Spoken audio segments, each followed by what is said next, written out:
Hi gang, Tracy here with Lindy's gang and another Tuesday with Tracy.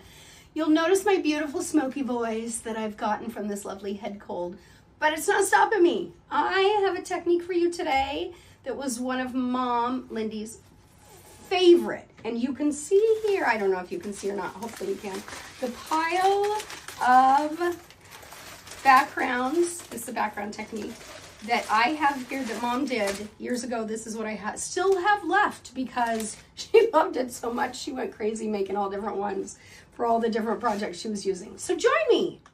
Okay, so here it is. I've got my super fancy cardboard box, spray box. I have got a piece of copy paper, just plain old copy paper. And I picked out a couple sprays because I'm a green and blue girl, so I wanted to maybe kind of make it oceany, maybe. Anyway, we'll see if it turns out that way. All you do is you take your copy paper, sprinkle it all up. Just sprinkle it, sprinkle it, sprinkle it, sprinkle it. The more little nooks and crannies and wrinkles you can make, the better. And then you flatten it out a little bit. So nice. And put it in your spray box or wherever you make a mess with your sprays. I kind of flatten it out a little bit and then you just start spraying and you'll want to kind of move all over. Well, I'll start while I'm talking. Kind of go all over the place and then add another color. You can do as many different colors as you want. I'll show you some of Mom's when I get done here so you can see kind of how they look. And I personally like to kind of overspray a bit, and I like to push down on the nozzle slower so it gets kind of bloppies. See how that blopped? It's a technical term, bloppies. So I personally like those. You do what you want to do.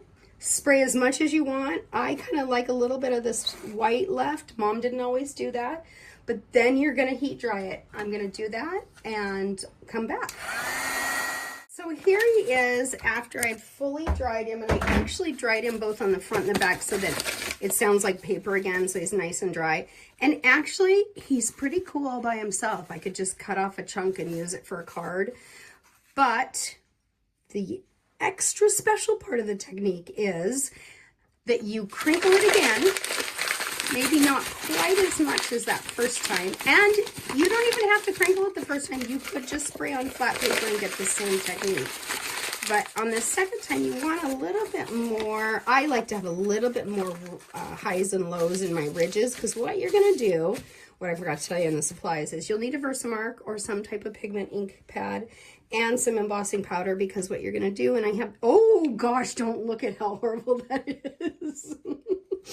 I have this very dirty Versamark that I'm just going to lightly kind of spread over and hit those tops of the ridges. And obviously you can do this as much and as little as you want, because the embossing powder is going to stick to any place that you have a little bit of that Versamark on there or ink pad. And then I just used a gold, because Mom seemed to love to do golds on all of hers. So I figured, what the heck, I'll follow along. And you just kind of sprinkle over, and it will stick to those spots that you've marked. And if you want to leave it like that, you can. You can see it on there. That kind of brownish is where the embossing powder is. And I could tap more off if I want, but I kind of think this is going to be great. And then again, heat it, melt it.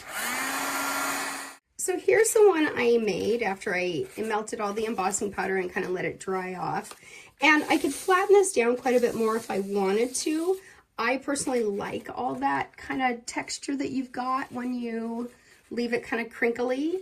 But I want to show you some of the ones that Mom did over the years, because they're just, you can get such a unique and different look with this technique. So here's one that she's done kind of in little purpley and browns. My guess is these are all moon shadows. And of course, neither of us are organized enough to have written down what we used. So here's another one that's got some, this one is Starburst for sure.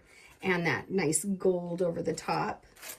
And then even here, you play around with the colors that you have on the sprays, and then that Embossing powder just comes through. They just make the neatest backgrounds. And the more I go through these that Mom made, I think, God, I gotta use these for something. They're just so beautiful.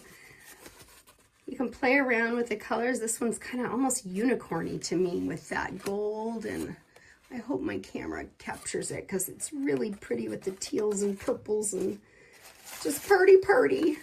But there you go. There are lots and lots of ideas. And, you know, the more you go over those ridges, like this particular one, Mom embossed a lot of the ridges. So you get a lot more of the shine from the embossing powder. And you can do a less amount of embossing powder too. Or like this one, she used probably an angel wings. That's more of a clear embossing powder. So you're just getting kind of that shimmer rather than the actual color. So there you go, Lindy's favorite background technique in all its glory. Oh, I just keep pulling them up because they're so pretty. And this one uses the technique we used the last week where you put the spray on top of the embossing powder and get that nice little texture to it. So you see, you can mix all these things. They're amazing. So thank you. Thank you for joining me on Tuesday with Tracey.